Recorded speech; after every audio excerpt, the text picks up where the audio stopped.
안녕하세요. 다루하루TV입니다. 제 채널은 대학교 교직원 취업을 준비하시거나 교직원에 대해 관심이 있는 분들에게 이에 대한 정보를 알려드리는 채널입니다. 오늘은 학령인구 감소에 대한 기본 상식 알아보기라는 주제로 이야기를 해보려고 합니다. 학령인구 감소가 과연 대학교에 어떠한 영향을 미치는지 이 부분에 대해서도 많이들 궁금해하시고 대학교 교직원을 준비하시는 분들이라면 꼭 알아야 하는 기본 상식이기 때문에 이번 영상을 통하여 기초적인 부분을 파악하시는 데에 도움이 되셨으면 좋겠습니다. 요즘 뉴스를 보면 한 달에 한 번씩은 여러 언론에서 인구 감소, 학령인구 감소에 대한 사회현상 보도를 하는 것 같습니다.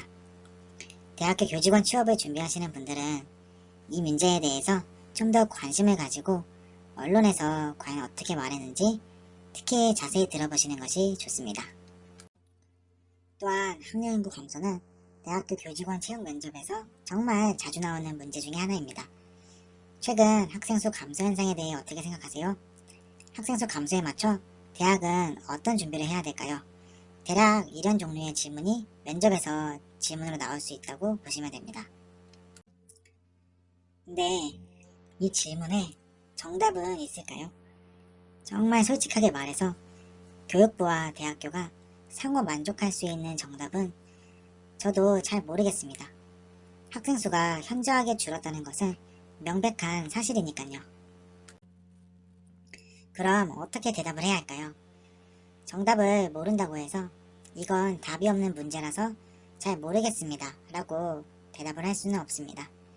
사실 면접관들도 이 지원자가 대학교와 관련한 이슈에 얼마나 많은 관심을 가지고 있고 고민을 해왔는지를 파악하는 용도로 질문할 것이지 실제 지원자가 완벽한 정답을 말할 것이라고는 기대하지는 않을 것입니다.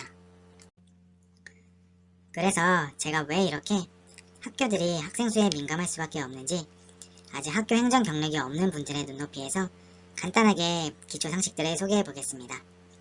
여러분들은 이 기초 상식에 더하여 언론기사, 교육부 보도자료, 학교 홈페이지 등을 찾아보면서 나만의 정답을 고민해보는 시간을 가져보셨으면 좋겠습니다.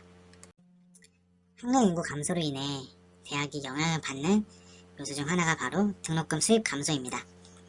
대학 재정 운영은 학령인구가 감소하기 전, 즉 교육부에서 학교가 설립되었을 때 인가받은 전체 학생 TO를 기준으로 예산을 편성하고 운영하고 있습니다. 하지만 학령인구가 줄어들어 학교에 입학하는 학생이 줄어들면 그만큼 대학 재정에 직접적인 타격이 생기게 됩니다. 등록금 수입은 학교가 자유적인 권한을 가지고 학교에서 필요한 곳에 쓸 수 있는 비교적 제한이 덜한 자금이라고 볼 수 있습니다. 쉽게 예를 들어 내가 일을 해서 번 돈과 코로나 지원금으로 나온 지원금을 비교해보면 이해가 가실 겁니다. 내가 직접 번 돈으로는 내가 하고 싶은 것을 마음껏 할 수 있지만 코로나 지원금은 사용처, 사용 장소 등이 제한되어 있습니다.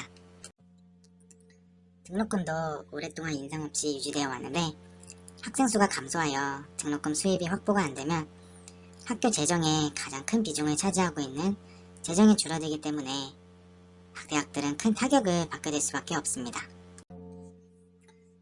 학령인구가 감소하면 학교의 입학률, 재학률이 하락할 수밖에 없습니다. 근데 교육부에서는 일정한 주기로 시행하는 대학평가에서 이 두 수치가 상당히 중요한 정량적 요소로 이용되고 있다는 점입니다. 물론 대학평가는 정량적, 정성적 요인을 복합적으로 고려하기에 저도 정확히 어떻게 평가되는지는 모르지만 학령인구가 감소하고 있는 시점에서 이 두 수치가 낮다는 것은 평가에서 뚜렷하게 보이는 마이너스 요소가 된다고 생각을 하고 있습니다.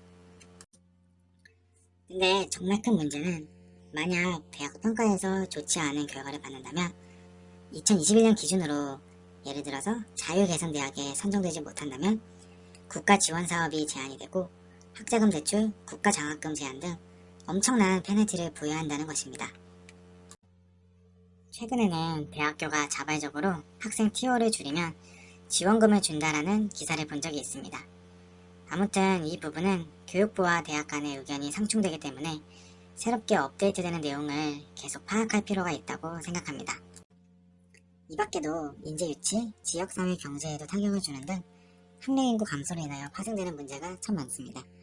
따라서 교육부 발표자료, 대학 알림이 등을 지속적으로 살펴보면서 기본적인 추세와 수치들은 파악을 한 다음 면접에 들어가시는 것을 권장드립니다. 학령 인구 감소는 사실 대학뿐만 아니라 교육계 전반을 넘어 사회적으로도 큰 이슈가 되고 있습니다. 그만큼 면접에서 물어볼 가능성이 큰 질문이기에 이 부분은 한번 시간을 내서 곰곰이 생각해보는 시간을 가져보시길 바라겠습니다. 다음 영상에서는 제가 면접에서 어떻게 대답했는지 말씀드려 보겠습니다. 학령 인구 감소 현상만큼은 여러분들이 직접 자료도 찾아보고 생각해보는 시간을 가져보는 것이 좋기에 또 영상의 길이도 너무 길어져서 다음 편에서 다뤄보도록 하겠습니다. 이번 편에서는 학령 인구 감소가 대학에 어떠한 영향을 끼치는지에 대해서 이야기를 해보았습니다.